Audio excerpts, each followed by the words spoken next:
Shalom jemaat Tuhan yang dikasihi sekalian, apa kabar? Wah, saya sangat bersuka cita karena masih diberi kesempatan untuk bertemu lagi dengan Anda semua di minggu ini.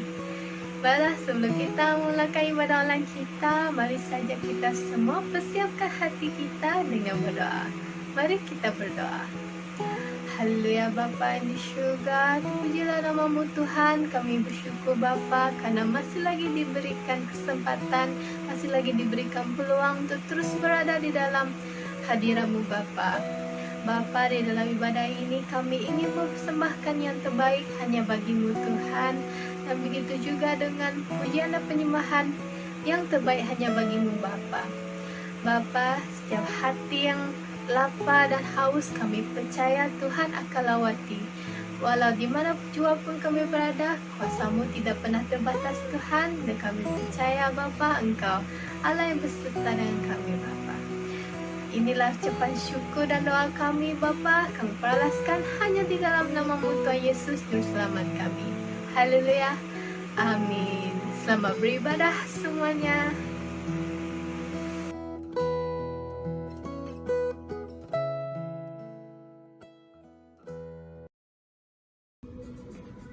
Haleluya, shalom semua jemaat yang dikasihi.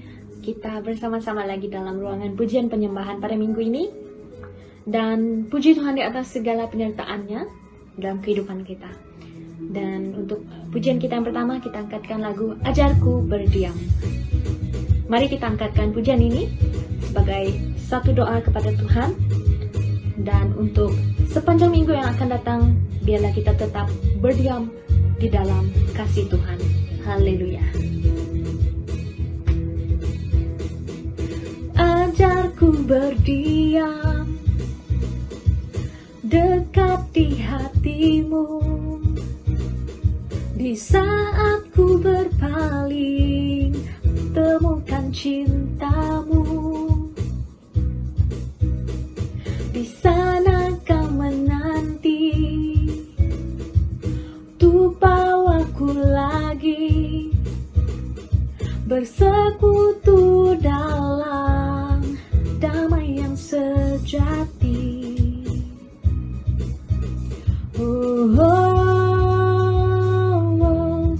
Ku damba hadir-Mu.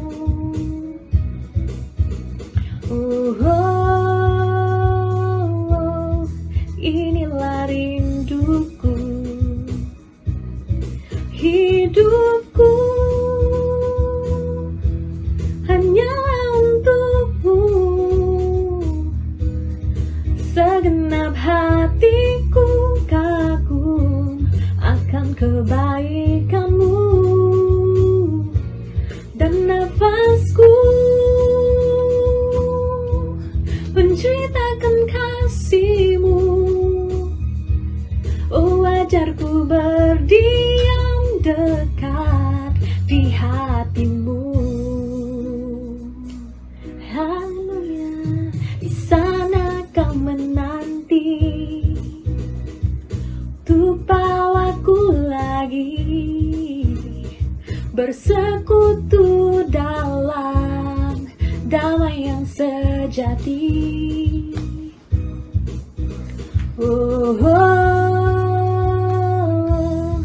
Ku damba hadir-Mu.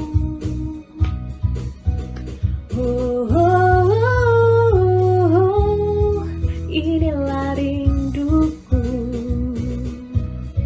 hidupku hanyalah untuk-Mu. Segenap hatiku kagum akan kebaikan-Mu, dan nafasku menceritakan kasih-Mu. Oh, ajarku berdiam dekat di hati-Mu. Terima kasih Tuhan, terima kasih Tuhan. Haleluya. Amin. Baiklah, untuk lagu penyembahan kita, mari kita sama-sama angkatkan Shout to the Lord.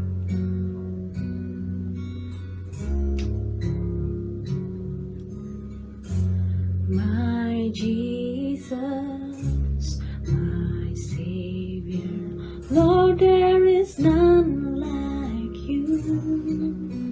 All of my days, I want to praise the wonders of your mighty love. My comfort, my shelter, tower of refuge and strength, let every breath, all that I am, never cease to worship you.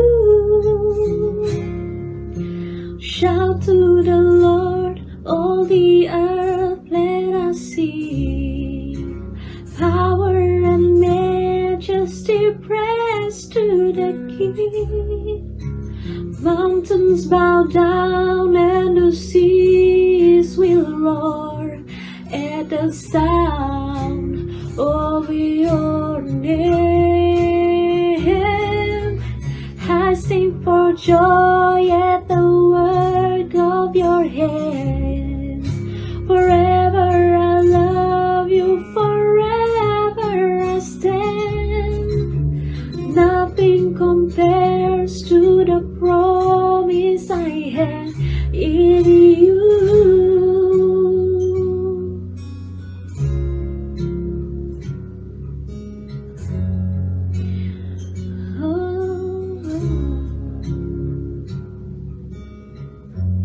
My Jesus, my Savior, Lord, there is none like you. All of my days, I want to praise the wonders of your mighty love.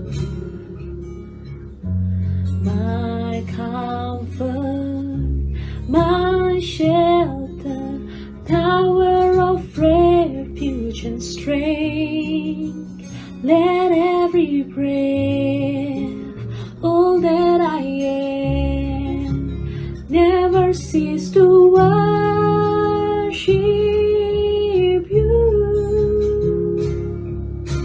Shout to the Lord, all the earth, let us sing. Power and majesty, praise to the King.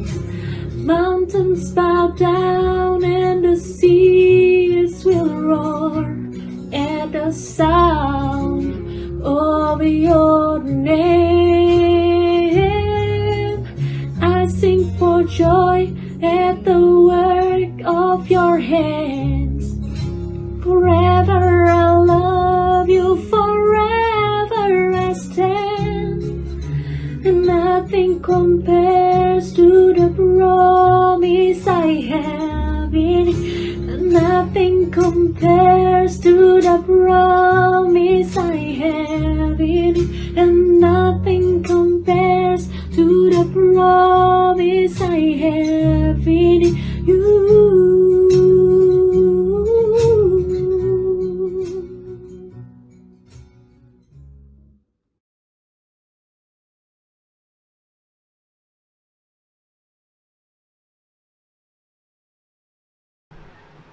Shalom dan selamat pagi jemaat Tuhan yang saya kasihi di dalam nama Tuhan kita, Yesus Kristus. Pagi ini kita bersyukur kerana masih lagi diberi kesempatan untuk beribadah bersama-sama walaupun secara online, dan minggu ini adalah minggu yang ketiga di dalam bulan April 2021 dan tema khotbah kita untuk pagi ini ialah kekal selamat dan berhasil di dalam Kristus. Namun sebelum kita mulai belajar daripada sabda firman Tuhan pagi ini, mari saya mengajak kita untuk mempersiapkan hati serta fikiran kita. Kita merendahkan diri di hadapan Tuhan, siap untuk dilayani dan diubah oleh Roh Kudus. Mari kita tunduk kepala dan berdoa. Saya akan pimpin kita semua. Bapa, kami bersyukur kerana kami diberi kesempatan untuk beribadah bersama-sama pagi ini. Kami telah memuliakan, meninggikan dan mengagungkan nama-Mu lewat daripada sesi pujian dan penyembahan sebentar tadi, dan kami akan mulai belajar daripada sabda firman-Mu.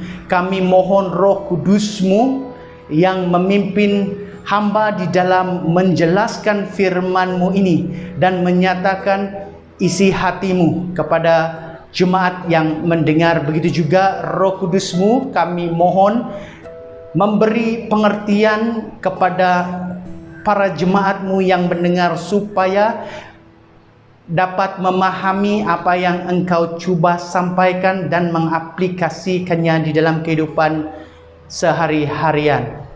Kami mohon firman-Mu itu hidup di dalam diri kami, dan kami tahu apabila firman itu hidup di dalam diri kami, maka ianya akan mengubah kehidupan kami secara total. Terpujilah nama-Mu Bapa, di dalam nama Tuhan Yesus kami berdoa. Amin. Nah, jemaat Tuhan yang saya kasihi, seperti yang saya telah nyatakan awal tadi, tema khotbah kita pada pagi ini ialah kekal selamat dan berhasil dalam Kristus, dan teks rujukan kita diambil daripada Yohanes pasal yang ke-15 ayat yang pertama hingga ayat yang ke-8, dan saya akan membacakannya daripada terjemahan baru untuk kita semua. Maka itu jemaat Tuhan, saya minta kita fokus dan beri perhatian kita yang sepenuhnya untuk sesi khotbah pagi ini. Dan saya akan mulai membacakan daripada ayat yang pertama, jemaat Tuhan yang saya kasihi. Yohanes pasal yang ke-15 ayat yang pertama, terjemahan baru. Akulah pokok anggur yang benar dan Bapakulah pengusahanya. Setiap ranting padaku yang tidak berbuah dipotongnya, dan setiap ranting yang berbuah dibersihkannya, supaya ia lebih banyak berbuah. Nah, jemaat Tuhan, kita berhenti di sini seketika. Saya secara ringkasnya ingin menjelaskan ayat yang pertama dan ayat yang kedua untuk kita fahami. Firman Tuhan atau perikop yang kita baca ini adalah sebuah metafora yang Yesus gunakan untuk menjelaskan siapa dirinya, apakah fungsi dirinya kepada kita, orang-orang yang percaya kepadanya dan orang-orang yang tidak percaya kepadanya. Nah, di dalam ayat yang pertama, ia merupakan sebuah deklarasi daripada Yesus Kristus sendiri bahawa Dia adalah pokok anggur yang benar, dan Bapa yang di surga adalah pengusahanya. Dan di dalam ayat yang kedua, jemaat Tuhan yang saya kasihi, Yesus berkata bahwa ada proses yang terjadi, yaitu ranting yang tidak berbuah akan dipotong olehnya, dan setiap ranting yang berbuah akan dibersihkan. Dalam arti kata yang lain, dibersihkan ini kalau dalam bahasa Inggris will be groomed, akan dibuat lebih cantik. Ada proses pembentukan di situ, ada proses pengajaran di situ, supaya ianya lebih banyak berbuah. Dan di dalam ayat yang ketiga, kamu memang sudah bersih karena firman yang telah kukatakan kepadamu. Dan ayat yang keempat, tinggallah di dalam aku dan aku di dalam kamu. Sama seperti ranting tidak dapat berbuah dari dirinya sendiri kalau ia tidak tinggal pada pokok anggur, demikian juga kamu tidak berbuah jikalau kamu tidak tinggal di dalam aku. Nah, jemaat Tuhan, secara ringkasnya di ayat yang keempat ini ianya berupa sebuah pelawaan daripada Yesus Kristus. Malah di dalam ayat yang keempat ini kita dapat lihat syarat untuk berbuah. Yesus berkata, mari tinggallah di dalam aku. Itu sebuah pelawaan. Namun untuk kita berbuah, Yesus perlu tinggal di dalam kita juga. Nah, ianya bukan satu hal yang bersifat satu hala, tetapi ianya sebuah situasi yang bersifat dua hala, yaitu kamu tinggal di dalam Yesus dan Yesus tinggal di dalam kamu, barulah kamu dan saya akan berbuah. Nah, kita berbuah jemaat Tuhan bukan karena siapa diri kita. Kita berbuah jemaat Tuhan bukan karena kita rajin beribadah. Kita berbuah jemaat Tuhan bukan karena kita rajin berbuat amal kebajikan. Kita berbuah jemaat Tuhan bukan karena kita disukai oleh ramai orang di sekitar kita. Bukan, kita berbuah karena siapa yang ada di dalam diri kita. Kita berhasil karena siapa yang ada di dalam diri kita, yaitu Yesus Kristus. Dan di ayat yang kelima, akulah pokok anggur dan kamulah ranting-rantingnya. Sekali lagi sebuah deklarasi, Yesus berkata, akulah pokok anggur. Akulah pokok anggur itu. Dia adalah batang pokok anggur itu. Namun kamu dan saya adalah ranting-rantingnya. Ya, kita adalah ranting-rantingnya. Barang siapa tinggal di dalam aku dan aku di dalam dia, ia berbuah banyak. Sebab di luar aku, kamu tidak dapat berbuat apa-apa. Sekali lagi, ayat yang keempat ini menjadi peneguhan kepada ayat yang keempat. Ayat yang kelima yang baru saya bacakan tadi itu menjadi peneguhan untuk ayat yang keempat. Kalau di dalam Yesus kita berbuah, namun di luar Yesus kita langsung tidak dapat berbuah, berhasil apatah lagi selamat. Nah, ayat yang keenam, barang siapa tidak tinggal di dalam aku, ia dibuang keluar seperti ranting dan menjadi kering. Kemudian dikumpulkan orang dan dicampak ke dalam api lalu dibakar. Nah, jemaat Tuhan, ayat yang ke-6 menakutkan. Ianya bersifat amaran. Kalau dalam bahasa Inggris, it is a warning for us. Amaran kalau kita tinggal di luar Kristus, kalau kita tidak berbuah, kalau kita tidak berhasil, kita akan dipotong. Ranting itu akan dipotong. Kemudian dikumpulkan orang dan dicampakkan ke dalam api lalu dibakar. Dan ayat yang ke-7, jikalau kamu tinggal di dalam aku dan firmanku tinggal di dalam kamu, mintalah apa saja yang kamu kehendaki dan kamu akan menerimanya. Di dalam ayat yang ke-7 ini secara ringkasnya jemaat Tuhan adalah sebuah janji. Janji yang dibuat siapa? Janji yang dibuat oleh Yesus Kristus. Dan janji yang dibuat oleh Yesus Kristus tidak sama seperti janji yang dibuat oleh manusia. Janji-janji yang dibuat oleh manusia boleh berubah bila-bila masa mengikut situasi dan kemampuan diri mereka. Namun janji-janji yang dibuat oleh Tuhan Yesus adalah janji-janji yang akan digenapi dan dimakbulkan oleh Allah. Mengapa? Itu yang membuatkan kita ke arah ayat yang ke-8 jemaat Tuhan. Dan saya akan membacakan untuk kita. Dalam hal inilah Bapa-Ku dipermuliakan, yaitu jika kamu berbuah banyak dan demikian kamu adalah murid-murid-Ku. Itu tujuan jemaat Tuhan. Supaya nama Bapa ini dipermuliakan, supaya nama Bapa ini ditinggikan, supaya nama Bapa ini diagungkan. Dan yang mendapat kemuliaan apabila kamu berbuah dan berhasil bukan diri kita, tetapi Bapa di surga. Maka itu jemaat Tuhan, kita harus belajar dengan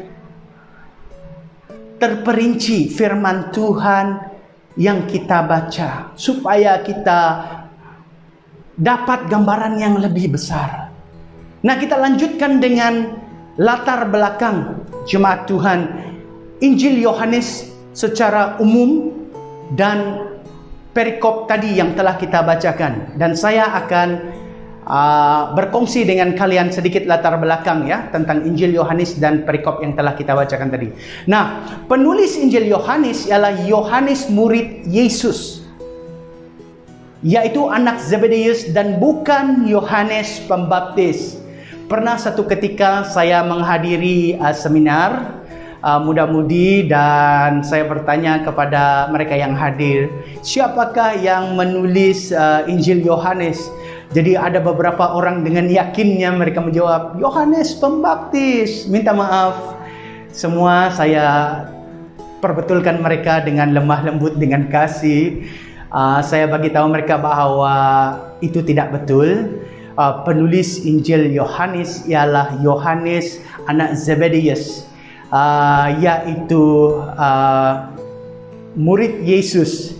Dan Yohanes menulis Injil ini untuk orang Yahudi yang dipulaukan dari rumah ibadah mereka kerana memilih percaya kepada Yesus Kristus. Intipati atau tujuan Injil Yohanes ini dituliskan terdapat di dalam Yohanes pasal yang ke-20 ayat yang ke-31 yang berbunyi, tetapi semua yang tercantum di sini telah dicatat supaya kamu percaya bahwa Yesuslah Mesias, Anak Allah, dan supaya kamu oleh imanmu memperoleh hidup dalam namanya. Nah, Injil Yohanes unik karena gaya penulisan serta penggunaan kata yang sederhana tetapi membawa maksud teologi yang mendalam. Dan di pasal yang ke-15, jemaat Tuhan yang saya kasihi, ialah sebuah metafora tentang pokok anggur yang benar seperti yang telah saya katakan tadi. Dan pokok anggur yang benar adalah Yesus Kristus, yakni penebus, juru selamat, dan Tuhan kita.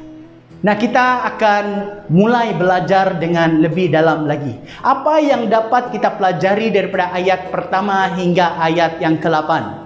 Ada 4 hal atau 4 poin yang saya sediakan untuk kita semua pagi ini. Yang pertama sekali ialah Yesus menggambarkan dirinya sebagai pokok anggur yang benar dan bukan lagi Israel.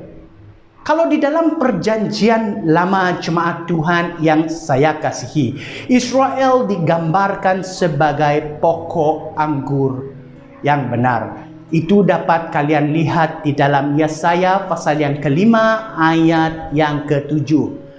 Nah, Yesus kerap kali menegaskan bahwa dirinya setia dan dikasihi Allah lebih dari bangsa Israel yang kerap jatuh dan menjauhi Allah.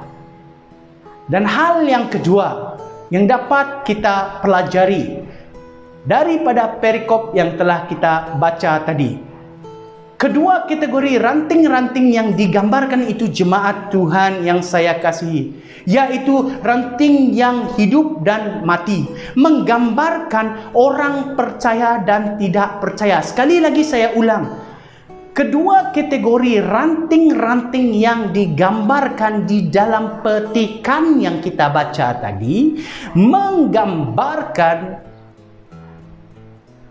orang yang percaya dan tidak percaya. Ranting yang hidup menggambarkan orang percaya. Ranting yang mati atau tidak berhasil itu menggambarkan orang yang tidak percaya. Nah, orang yang percaya, Yesus diibaratkan ranting yang hidup, akan berbuah dan berhasil. Manakala orang yang tidak percaya Yesus diibaratkan sebagai ranting yang mati, akan dipotong dan dibakar karena tiada gunanya, jemaat Tuhan. Maka itu persoalan yang harus kita renungkan sekarang ini, yang harus kita tanyakan pada diri kita sekarang ini, ialah kita ini ranting yang mana satu? Apakah kita itu ranting yang hidup atau ranting yang mati? Nah, boleh jadi saja seseorang itu berkata bahwa Yesus Kristus itu adalah Tuhan di dalam kehidupannya, tetapi perbuatannya, cara hidupnya langsung tidak sama dengan apa yang Yesus Kristus perintahkan. Nah, untuk tinggal di dalam Yesus Kristus, cara hidup harus berbeza. Tindakan perbuatan kita harus berbeza dengan dunia. Dan tinggal di dalam Yesus Kristus menuntut lifestyle yang tidak sama dengan orang yang tidak percaya kepadanya. Maka itu jemaat Tuhan, satu soalan yang sederhana tetapi sangat-sangat dalam untuk kita renungkan dan kita selidiki pagi ini. Hal yang ketiga, apa yang dapat kita pelajari daripada petikan tadi? Untuk kekal selamat dan berhasil, ranting-ranting perlu tercantum terus kepada batang utama jika menurut metafora tadi. Dan batang utama yang dimaksudkan di situ adalah Yesus Kristus. Namun jangan lupa bahwa pengusaha kebun itu adalah Bapa di surga, yang telah memberi Yesus Kristus sebagai harapan kepada ranting-ranting ini. Maka itu sebabnya juga mengapa Yesus Kristus berkata bahwa tiada siapa yang dapat datang kepada Bapa di surga jika tidak melalui Dia.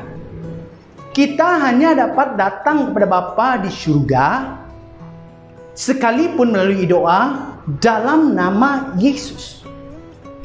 Dan Yesus adalah jalan ke surga. Yesus adalah jalan untuk kita menghampiri Bapa. Dan oleh kerana yang demikianlah kita harus terus tinggal di dalam Dia sampai maut menjemput kita atau sampai Tuhan Yesus datang nanti.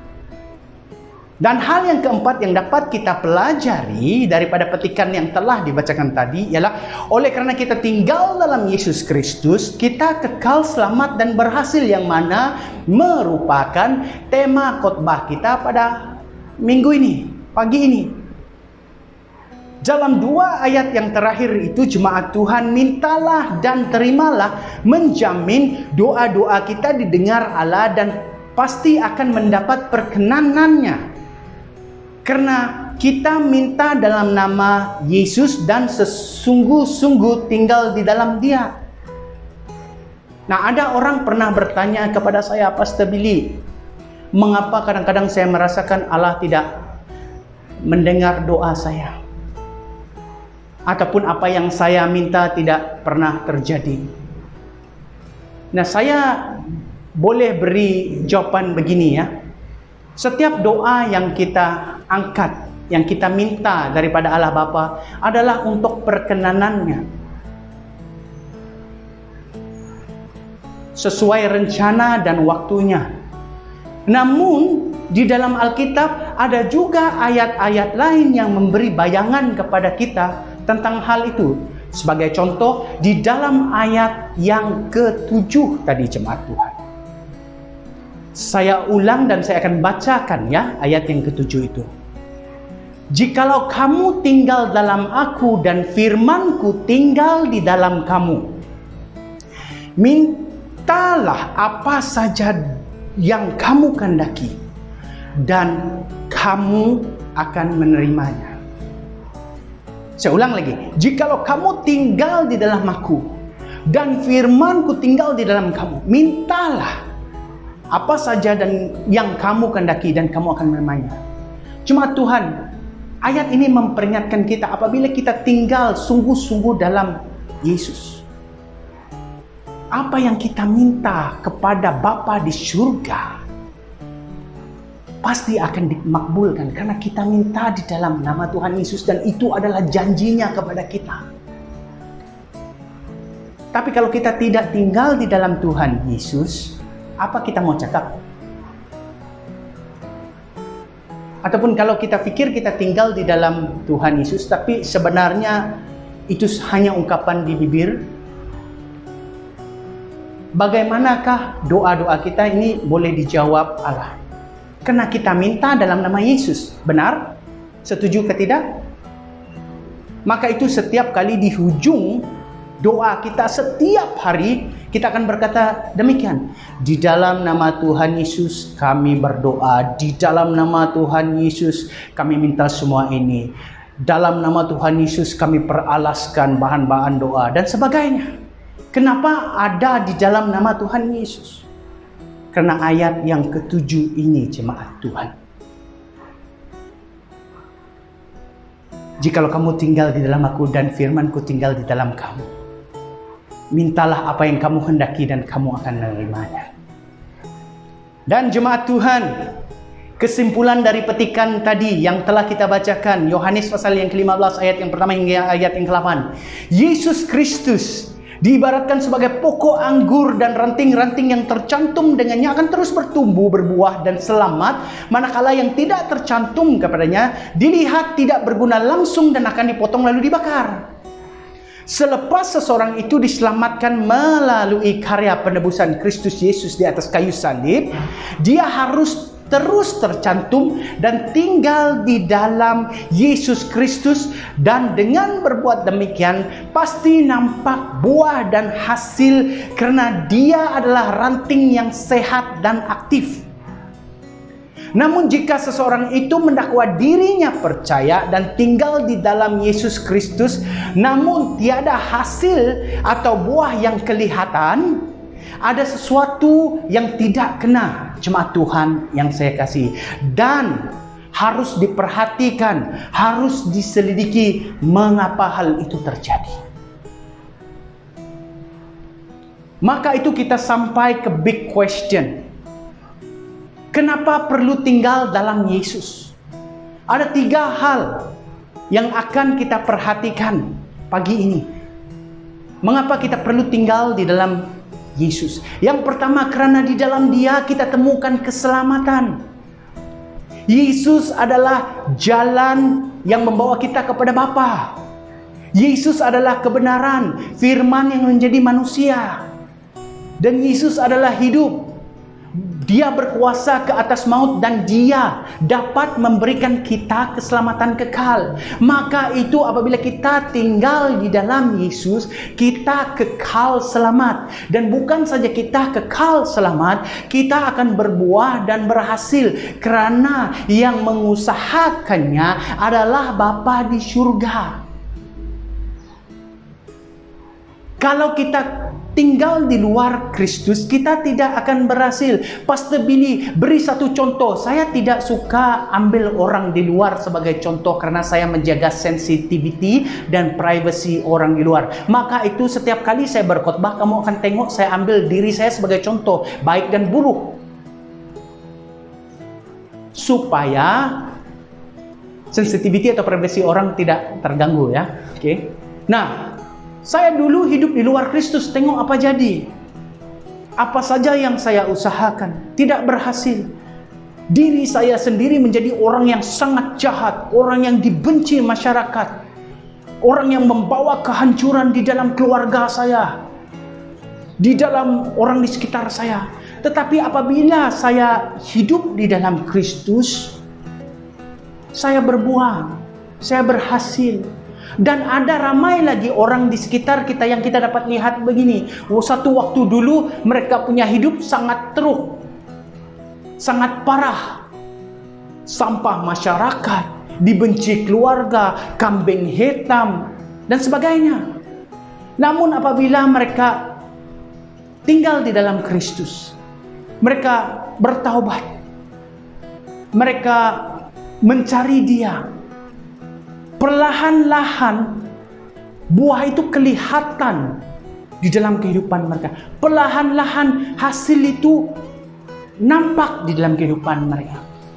Jemaat Tuhan, saya mau bagi tahu kamu satu benda. Saya tidak akan dengar orang yang tidak nampak buah atau hasilnya dalam kehidupan mereka. Because you must prove what you say. People must see what you say. Maka itu saya kata, kalau firman Tuhan itu hidup dalam diri kita, ianya akan mengubah diri kita. Kalau dulu Pastor Billy adalah seorang yang suka bertumbuk, suka bergaduh, suka kekasaran dan kejahatan.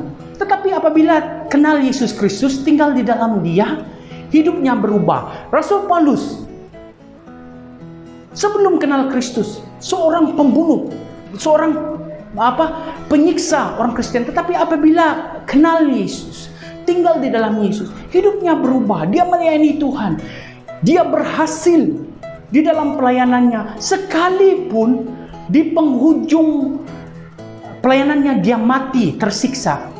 Bagi orang itu adalah sebuah kehancuran, bagi orang itu adalah sebuah kekalahan, bagi orang itu adalah sebuah failure, kegagalan. Tetapi bagi orang Kristen, apabila kita mati dalam Yesus Kristus, apabila kita mati dalam pelayanan melayani Yesus Kristus, apabila kita mati karena namanya Yesus Kristus, kita sudah beroleh tempat di surga. Dan itu bukan kata saya, jemaat Tuhan, itu adalah kata firman Tuhan sendiri. Maka itu jemaat Tuhan, orang yang tinggal di dalam Yesus Kristus pasti akan nampak perubahan 360 derajat di dalam kehidupan mereka. Dia yang jahat dulu sekarang menjadi dia yang sangat baik. Dia yang paling teruk dulu sekarang menjadi yang paling baik. Dia yang jadi role model tentang kejahatan dulu sekarang menjadi role model tentang kebaikan. Itu bukan karena usahanya, tetapi itu karena dia tinggal di dalam Yesus. Dan di dalam Yesus dia diubah. Akhirnya dia berbuah dan berhasil. Bila orang bertemu dengannya, orang berkata, wow, luar biasa perubahan dirimu. Wow, luar biasa pencapaian dirimu. Dan dia berkata, ya puji Tuhan, Bapa di surga yang layak menerima segalanya. Tanpa dia siapalah aku. Nah, jemaat Tuhan, tinggal di dalam Yesus berarti kamu akan berbuah dan berhasil. Kualiti hidupmu akan berubah. Tujuan hidupmu akan berubah. Identitas dirimu akan berubah. Dan hal yang kedua yang kita perlu fahami kenapa kita harus tinggal dalam Yesus adalah selain soal keselamatan jiwa, tinggal di dalam Yesus bermaksud kita juga akan beroleh damai sejahtera, sukacita surgawi, diberikan kekuatan serta hikmah. Kita juga akan menikmati kemurahan Allah dan juga diberikan kuasa mengalahkan kuasa kegelapan.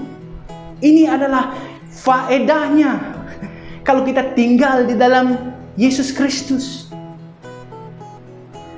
Kita dapat hal-hal yang dijanjikan oleh Yesus sendiri, yang diperkatakan oleh Yesus sendiri.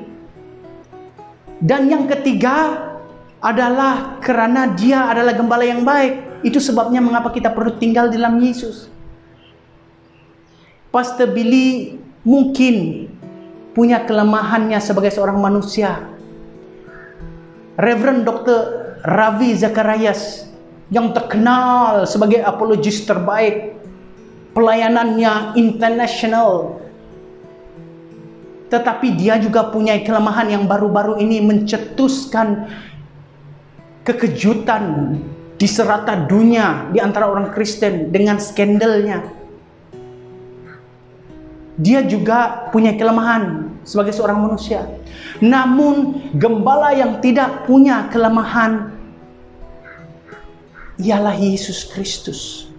Itu sebabnya kita perlu tinggal di dalam dia. Karena dia adalah gembala yang baik. Dan di dalam Yohanes pasal yang kelima ayat yang ke-24, aku berkata kepadamu, sesungguhnya barang siapa yang mendengar perkataanku dan percaya kepada dia yang mengutus aku, ia mempunyai hidup kekal dan tidak turut dihukum, sebab ia sudah pindah dari dalam maut ke dalam hidup. Ini kata-kata Yesus Kristus, jemaat Tuhan yang saya kasihi. Kesimpulan daripada ayat yang telah saya bacakan tadi ialah kita diperteguhkan dan diperingatkan oleh Yesus Kristus bahwa kita tidak lagi dalam terikat dengan belenggu maut, namun bakal menikmati hidup yang kekal jika kita percaya kepadanya dan rencana keselamatan Allah itu. Sebaliknya, dengar baik ya, sebaliknya, yang tidak percaya dan tinggal di luar dia akan berhadapan dengan pengadilan serta hukuman kekal. Nah, hal ini juga merangkumi mereka yang telah mati namun setia kepada Yesus Kristus, jemaat Tuhan. Maka itu saya tekankan untuk kekal selamat dan berhasil, tinggallah di dalam Yesus Kristus. Itulah tema khotbah kita pada pagi ini. Dan seperti yang Anda lihat di screen saat ini, stay connected to Jesus. Kita harus tinggal dalam Yesus Kristus dan tetap berhubung dengannya supaya bila kita menghadapi badai, bila kita menghadapi rintangan, bila kita menghadapi tentangan atau tekanan, kita tidak sendirian. Karena ada Yesus akan menopang dan memberi kekuatan kepada kita. Malah Dia adalah sumber kedamaian dan sukacita kita. Banyak orang jemaat Tuhan, apabila mereka melalui saat-saat sukar dalam kehidupan ini, mereka meninggalkan Yesus. Mereka mencari nightclub. Mereka mencari kawan-kawan yang dapat supply sesuatu yang tidak baik untuk mereka. Kononnya untuk menghiburkan diri mereka dikala susah hati, dikala stres, dikala dalam tekanan. Mereka tidak datang kepada Yesus. Ini orang di luar sana ya. Tetapi kita sebagai orang yang sungguh-sungguh percaya kepada Yesus, jemaat Tuhan yang saya kasihi, apabila kita melalui saat-saat sukar, apabila kita mengalami penolakan, apabila kita dilanda konflik, apabila kita dikecewakan, yang pertama sekali yang harus kita buat adalah datang kepada Yesus Kristus, supaya kita tidak berjalan sendiri, supaya kita beroleh ketenangan dan kedamaian. Apabila ada Yesus Kristus dalam kehidupan kita, kita menjadi kuat. Disinilah iman kita itu diaktifkan. Jangan pula coba-coba untuk melihat ke kiri ke kanan dan akhirnya meninggalkan Tuhan. Seperti saya katakan di malam Rabu, ibadah doa. Bagi yang ada ikut, mereka boleh mengesahkan hal ini.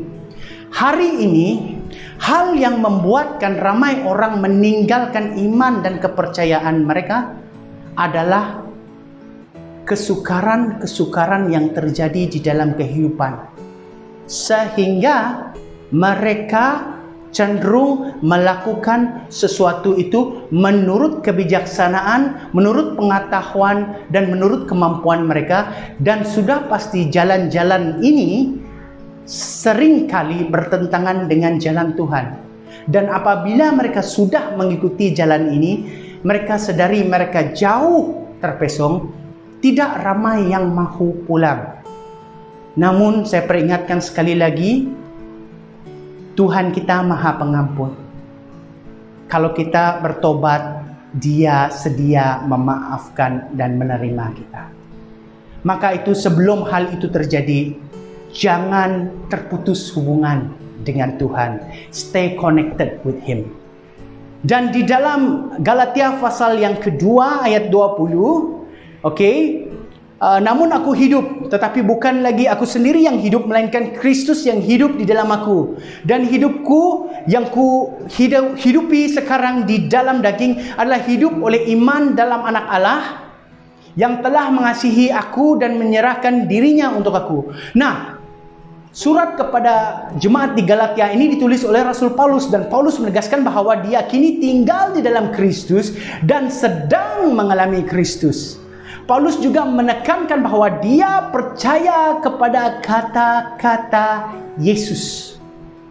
Seperti apa yang Yesus sendiri bilang di dalam Yohanes 15 ayat pertama hingga ayat yang ke-8. Khususnya di ayat yang ke-7. Jikalau kamu tinggal di dalam aku dan firman-Ku tinggal di dalam kamu. Apabila firman itu tinggal di dalam kita, itu adalah karena kita percaya akan kebenaran firman itu. Sama halnya dengan Paulus tadi. Dia percaya apa yang dia dengar tentang Tuhan Yesus. Dia percaya akan firman Tuhan. Firman Tuhan itu tinggal di dalam diri dia. Dan dia pula tinggal di dalam Yesus.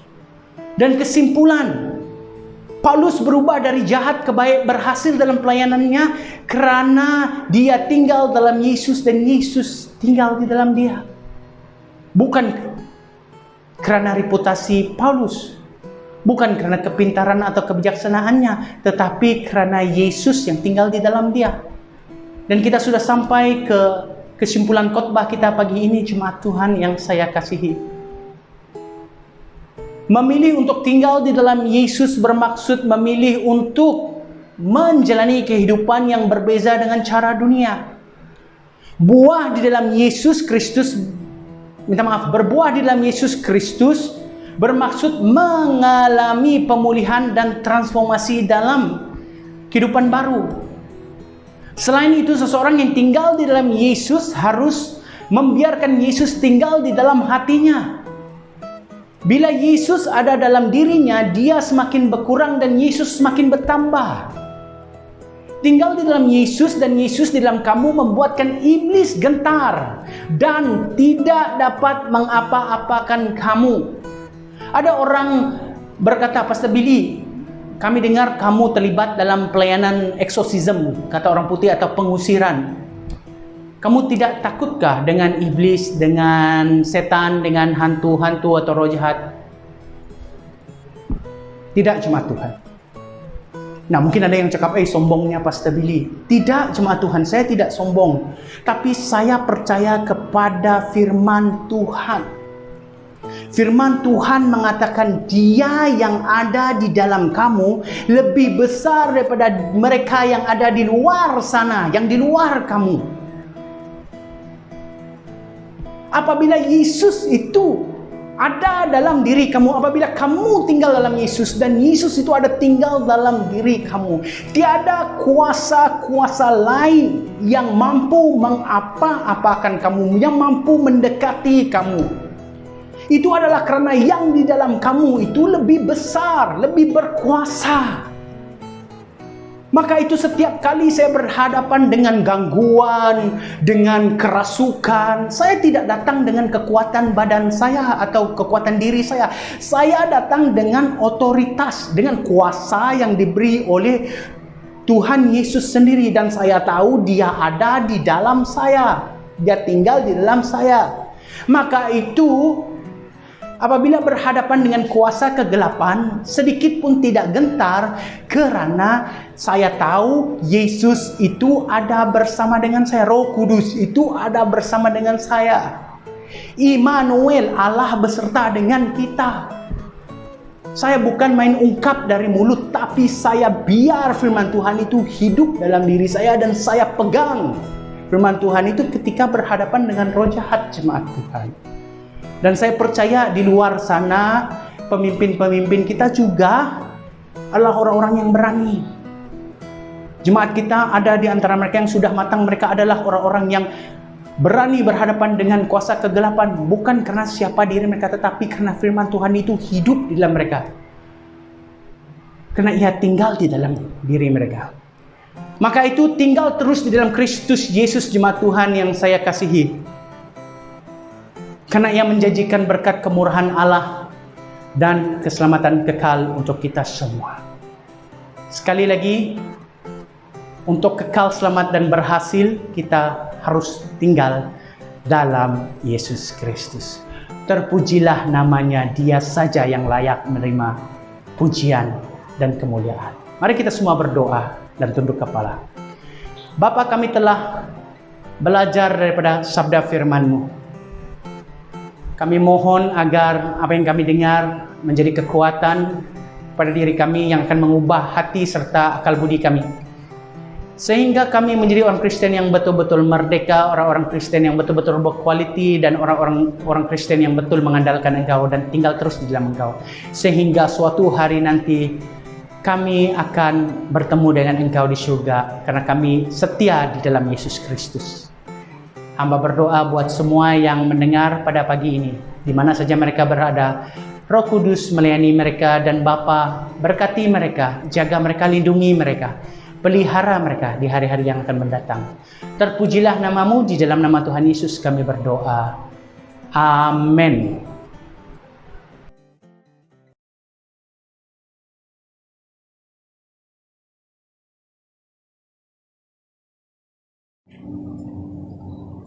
Shalom jemaat Tuhan yang dikasihi sekalian. Jadi kita akan teruskan dengan info gereja kita pada pagi ini. Info kita yang pertama ialah bagi uang persepuluhan dan uang persembahan, Anda boleh salurkan ke akaun yang tertera pada skrin Anda saat ini, yaitu melalui akaun bendahari gereja kita, Saudari Bibi Kawan. Sebarang pertanyaan, Anda boleh berhubung dengan beliau. Bagi info kita yang kedua pula ialah kita akan mengadakan persekutuan doa setiap hari Rabu jam 8.30 malam melalui aplikasi Zoom. Link akan dikongsikan di dalam grup SIB Nilai. Anda boleh kongsikan link tersebut kepada ahli keluarga Anda dan teman-teman Anda supaya kita boleh datang bersama di dalam persekutuan doa ini, di mana kita boleh mendorong antara satu sama lain dengan firman Tuhan yang dikongsikan yang menjadi kekuatan bagi hidup kita, dan mendoakan setiap perkara doa yang dikongsikan. Bagi info kita yang ketiga pula ialah seperti yang telah kita sedia maklum, kita akan mula beribadah pada hari Ahad pertama bulan Mei nanti. Tapi sebelum kita beribadah secara fizikal di gereja bulan Mei nanti, kita akan mengadakan gotong royong pada petang ini, yaitu bersamaan dengan 25 hari bulan April, jam 3 hingga 5 petang. Mari bagi siapa yang berkelapangan, Anda boleh datang bersama sampai kita membersihkan gereja dan mempersiapkan gereja sebelum kita beribadah bersama secara fizikal pada bulan Mei nanti. Sesudah kita bergotong royong membersihkan gereja, kita akan turun ke Artemis Sport House. Kita akan bermain, berfellowship bersama, bersukan, bermain badminton atau futsal. Bagi sesiapa berkelapangan, Anda boleh datang bersama. Kita boleh berfellowship dari jam 6 hingga 8 malam. Kita akan bermain badminton atau futsal di Artemis Sport House sesudah kita membersihkan gereja pada pukul 5 petang.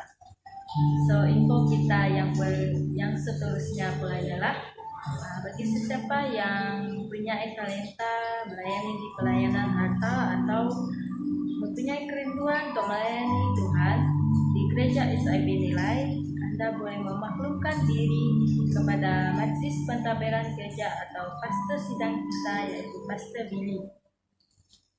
Anda dialu-alukan untuk melayani bersama di SIB Nilai.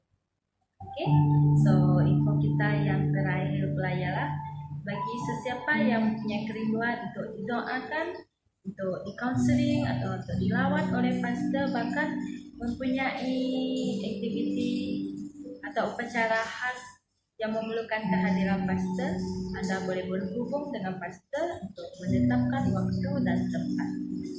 Oke, so info kita sampai di sini saja. Mari sebelum kita menutup ibadah kita pada pagi ini, saya bawa kita di dalam doa.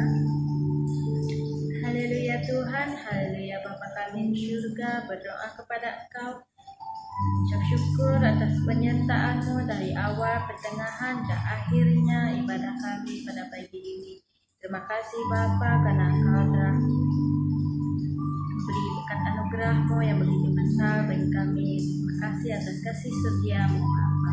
Tuhan, berdoa ya Tuhan, serahkan setiap aktiviti kami di hari ke depannya Tuhan, pada minggu-minggu hadapannya Tuhan. Biar Engkau terus menyertai kami ya Tuhan, memimpin kami, mendahului perjalanan kami ya Tuhan Yesus. Dan setiap apapun yang kami perbuat memuliakan nama-Mu ya Tuhan. Bahkan bagi mereka yang bekerja, yang bersekolah, yang sedang mencari pekerjaan juga Tuhan, Kau terus buka jalan, beri kami kekuatan ya Tuhan Yesus. Biar kami tetap percaya ya Tuhan, tetap berharap dalam Engkau. Haleluya Tuhan, haleluya Bapa kami di surga. Berdoa ya Tuhan, serahkan, angkatkan doa ini ke dalam tangan-Mu. Hanya Engkaulah Tuhan Juru Selamat pribadi kami, dalam nama Tuhan Yesus Kristus. Kami sudah pun berdoa dan mengucap syukur. Amin. Jadi jumpa Anda pada Ahad depan. Tuhan berkati.